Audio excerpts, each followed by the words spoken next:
Welcome to my show called Icons and Images. This is the poster that we've used for mailing as well as a catalog, and it was assembled through photos of some of my pieces by my son-in-law, Brian Froud, and he is a well-known British illustrator and writer. So I feel very proud to be represented and cared for by my family. More about later as we go through this. 2 stones of things that I've had on my mind. This is the Ode to Alexander box, and I've used, in a way, the same color scheme. However, this is a little deeper reddish tone. Again, these great columns that might have supported a wedding cake had I not bought them first. I've mixed my periods up a little bit. We've got the Doric and the Corinthian, which were thousands of years apart, but that's all right. In my mythology, it all fits. This is called the Alexander box, or Ode to Alexander, because I was given, slide this way, I was given a little bust, little bronze bust of a Greek warrior. So I immediately thought, oh, it's Alexander. I didn't know who it was originally, but it's Alexander now. So I mounted him on a little pedestal and faux marbleized the little block that the head is resting on. And I had a wonderful roll of copper material, so I lined it with that, and that again kind of suggested this color. So this is the inner temple. There is a little emblem behind of an Alexandrian coin. And this wonderful relief here came from the Rainbow Shop in Charlevoix. That is a kind of a resale shop. And I don't know what it was off of originally. It was just there. So I bought it and kept it for years, and finally it found a place. This little thin bas-relief is really beautiful. Old one, at least it was acquired thinking it was old, and that was a gift to me as well. And that opens up, and inside is a little shrine to Alexander.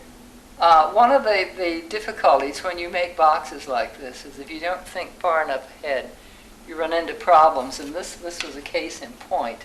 Because of the overhang here, which I really needed for architectural balance, I discovered after I got it all put together I couldn't open the door any higher than this, so you have to crawl underneath it, but then you're small, so you can do that and you can see everything. I painted a chess piece as a Greek base, and with a one-haired brush tried to paint little Greek figures going around it. From a distance it looks pretty effective, I think. And the same chess set yielded these terrific knights, but now they're Greek warriors, and a Greek, maybe Minerva, and who's over there? I don't know. Plato. He's not a god, but he might be to me. So that was the execution of this. There is a small temple room added on the back, but unfortunately, this is not freestanding enough for you to see it. It's the Persian edition, and Alexander was said to have had a Persian slave for a lover, and the slave was a harpist, and he would play and soothe Alexander with his harp. So what I've been either looking for or will make someday is a tiny little harp just to put in this empty little room that's decorated with Persian motifs. This wall is a little different from the others. This is, I wouldn't say it's my religious wall, but it has a different quality to it than the other ones do. Maybe when I'm through showing you some of these things, you will understand about it. I'm going to show you these boxes first. And there's a box over here called the Rabbit Altar box, and this is the cover of it. It can prop up against a wall, but it's easier to show it this way. And on this little altar made with all kinds of rabbit angels there's the great god Pan, who was the god of nature, and whom I would think the rabbits probably worship. So this is that, and they even can fly a little bit, the angels can. Some of them have lost a wing or two, but that's what happens when you don't have rabbits that can climb high enough to restore things, I suppose. Now, the inside of the box are 4 poor little dead bunnies, and the little stone over each one's head says, buy a dog, buy a car, buy a cat, buy a gun. And here's a little angel rabbit watching over them. So, and they're in a very simple kind of grave. It's all rough and earthy, nothing special. But here is a cat.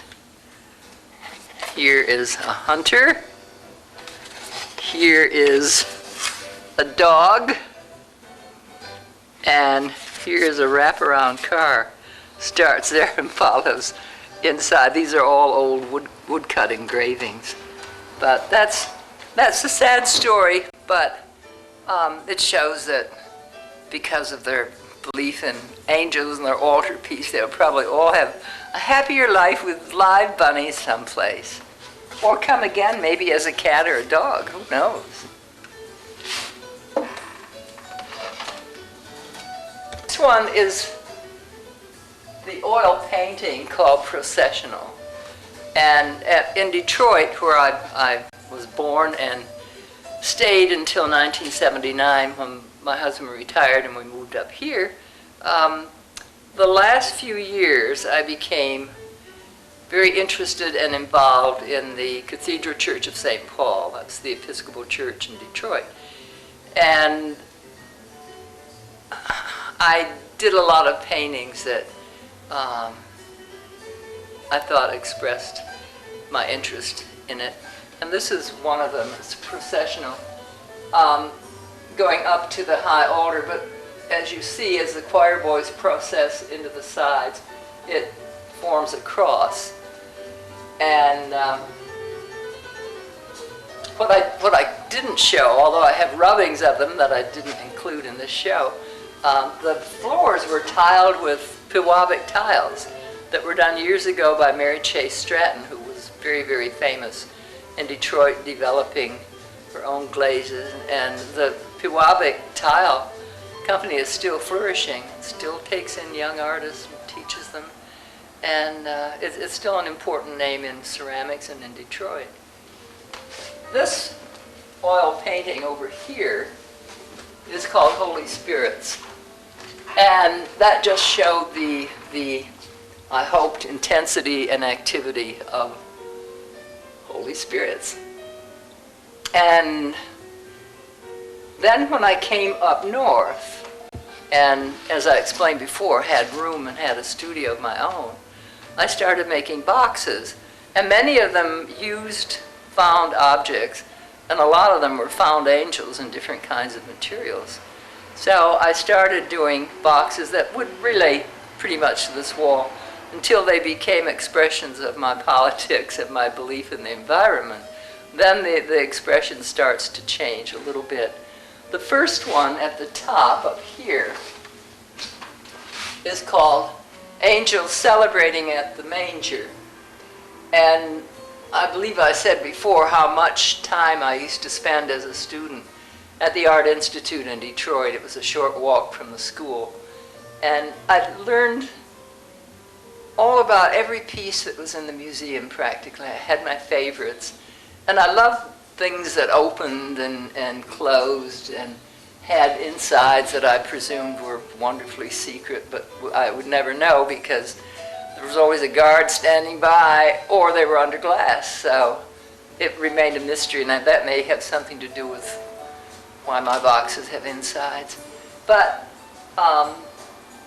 anyway, it was a celebration thing. The angels are made of all different materials. Some are wood, some are terracotta, some are plastic. A lot of them are plastic. And they were all different colors. You see they're different sizes and shapes. And that holds true with the other two boxes that I'll talk about. So the first thing I did was to gesso them all. so that they all start from the same basic white. And then I age them according to what material I wanted them to resemble. In this case, it was painted wood. And then built my little scene up there using found objects again, and then creating what I felt was a celebration at the manger. The next box is just called Celebration. And I love the Della Robbia reliefs that we had at the Detroit Art Institute. And they were all ceramic, and they were pretty white glazed angels and with an extremely blue background. But as I said, it was all ceramic. And I knew I would never have enough money ever in my life to buy one, and if I could, they wouldn't be available anyway. So when I got up here, I thought, well, I would like something like that. I'll just invent my own and make it. So I did, and this is one of them. There's that heavenly blue that you find in both boxes, and the great mix of angels. In this one, I included medieval or Gothic paintings, wall murals, that were exhibited all over the world in different churches. And I cut and snipped pieces that I wanted and put them in the box. And inside is the dove symbolizing the Holy Spirit with an olive branch in its mouth. And down below it is a rock with a gold cross on it. So that was my celebration box. And the box below it, this is where I began to get a little bit political. I was so concerned and so annoyed that we were so slow to recognize what we've been doing to the earth as far as degrading it. And nobody would listen to the scientists who said, you know, we can't go any farther. If we stop now, there's a chance to save things. And we don't listen. Now we get false information and we still don't listen. So anyway, this is called the Recycled Angel Danger Box. It's hard to say, but that's part of it. And they were all different kinds. There are mirrors here. If I had black candles, I would have put them in there because this is a sad kind of box. You open it up, the trumpeting angel on the front, and inside is a little angel with the earth in a little bag, and it's carrying it away. On the other side, on the inside of the lid, there is a void where the earth once was, and it's filled with people and trash. So that's what will happen if we're not careful. The angels will come and carry the earth to a safer place, and we'll all be left behind in the void. So don't say I didn't warn you. I made this box in 1991, so you've had all those years to do something about it. So don't come to me and cry if you get stuck in the hole. I'm going to be on that earth in the bag. This is another little trio that I was hoping if anybody wanted them, they would buy all three, and that's the way it happened. Again, I did stipulate in the catalog that you had to do it that way, so maybe that had something to do with it. But this was my thinking about what we do to things that other people hold special or sacred. First of all, we collect them. And then I have this little collage. We're sticking them all in a pot and stirring them up, and so we can examine them. And no respect at all, you know, to dump them all in the pot, stir them up. Then, after that, this is called the trainers. This is Man and Angel. This is the title of the three. Then we train them. We've got little chains on their legs so they can't fly away. And we just show them how to balance on a finger, walk on a stick, and things that are so degrading. You know, if you were an angel, you wouldn't like that. And then finally, this one is entitled The Liberator. Some kind hand comes along and sets them all free. So that's my whole story of what we do to things that other people hold sacred. And the angels could represent the earth, certainly elements of the earth. That's how I that's how I did it, but I used angels for two reasons. One, because I felt it would make a point, and the other because I happened to have them. So the last box here, oh wait, here's one over here while I'm looking at two-dimensional things. This one is called Fallen Angel, and it's a watercolor ink drawing that I did quite a few years ago. And I just liked the movement of it. I liked the way that I could make lines suggest flight movements, dropping, falling movements, the use of the wings, and then the recumbent angel with the arch back on the ground. So I don't know what it means, but I like doing the shapes, and I like using a limited palette. So that's that. This box is called Spirit of the Wine box, and it was made because I heard about a very interesting, strange kind of wine that can't be predicted. It's when something happens to the grapes. I think it's late in the fall, and they may be hit by an early frost or a fungus or something. Anyway, they begin to shrivel, but they keep ripening, and they have a very intense sweet flavor. And so if the vintner knows what's going on, he will be quick to gather the grapes and make wine of it. But it's very rare. So again, my daughter Wendy left me with parts and pieces of heads. So I decided that in this case I would use it because walking along one day by a field, I found this box cast aside. And it was raw wood color. And I couldn't believe, I thought, how could it fall off a truck? It's too far away from the road. And it's not broken. Did someone just put it there or what? So I gave it the mandatory waiting period from my idea. And a few hours later I walked back again and it's still there. So I thought, well, this is a matter of rescuing something really nice, because if I don't do it, it's just going to get ruined by the weather. So I'm obliged to do this public service thing and rescue this box and pick it up. So I took it home, and there it sat for a while. But it did have a theme, and that was grapes and grape leaves. So I began to think about the material I had at hand and thought, wow, I could make a Spirit of the Wine box. So I aged the box and made it look kind of musty and old. And actually, I found inside, underneath this Bacchus head, says Gallo Wines. And at that time, nobody knew, we didn't know that Gallo Wine was making anything special enough to put in a box like that. We were drinking Hardy Burgundy, and that was a step up from the beer that we used to drink. So anyway, it was a great box, and I did have the use of it. So the insides, another head left by Wendy, and a few hands, and the cloddy, clumsy hands are ones that I made because I didn't have enough. So the idea was to make the inside of the box look as though this was the working area of the wine spirits that created this sort of strange wine under strange circumstances. So I made it cobwebby, and I did use actual grapes that I knew would dry if the mice didn't get them. And sure enough, they did. So there's shriveled little grapes in there. And that is the Spirit of the Wine box. This is my political area over here. I've combined things that some people may find offensive. They won't if they just look at the covers. But if they open them up and examine what's inside of them, it might offend them. But I don't think this one will. This is something that I don't think anybody can deny.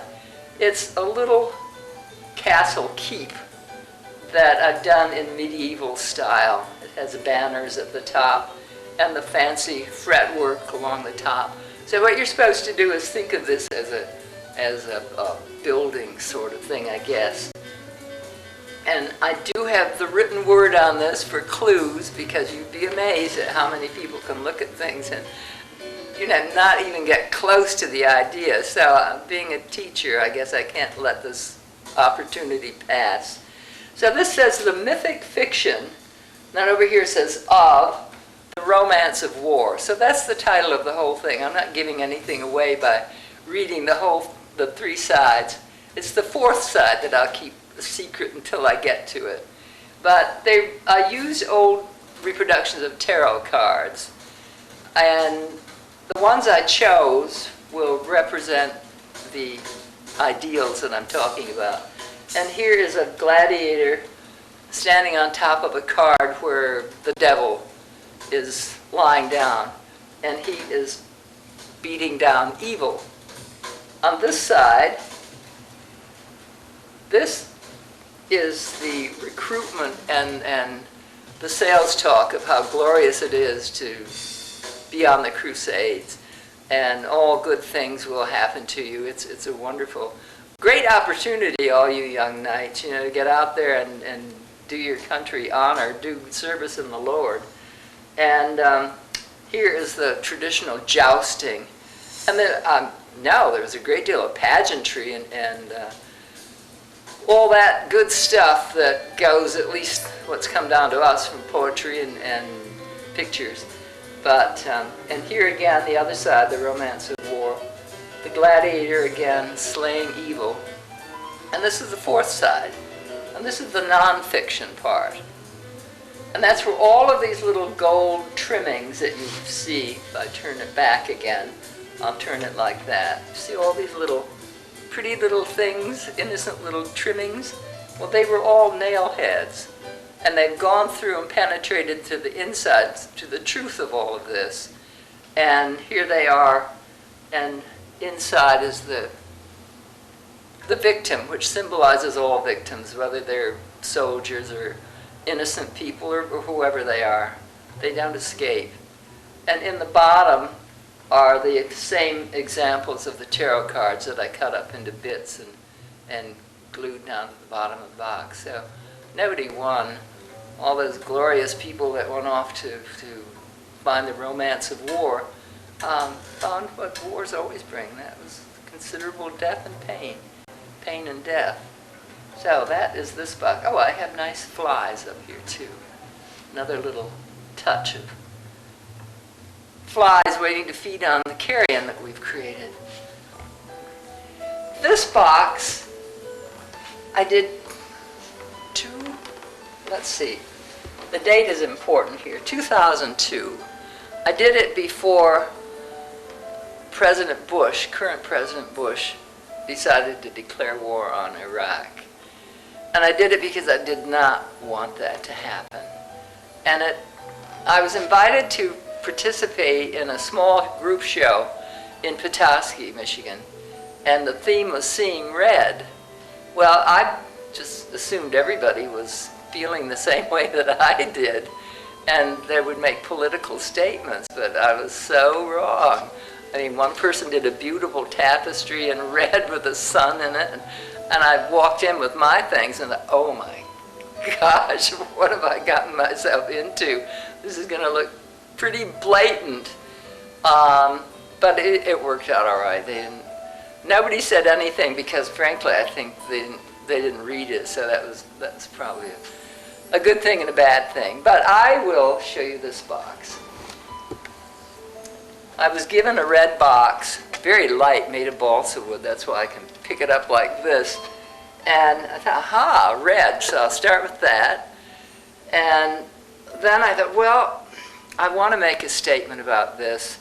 So I found a picture of George Washington on his horse, cut off George's head, left his hat and hand there, found a picture of George Bush, and it was just the right size, so I stuck that on. It was not in color, but that suited me just fine. It's a nice gray face stuck in the colorful George Washington uniform and the white charging horse. But this one is a hobby horse. It's not going to go anyplace. It's rocking back and forth and right over the world. So this was the little clue that you might find something inside that perhaps was satirical. You open it up, and this side on the left has a scrumpled up, dirtied, soiled, thrown away copy of the Declaration of Independence. And up above are the dates.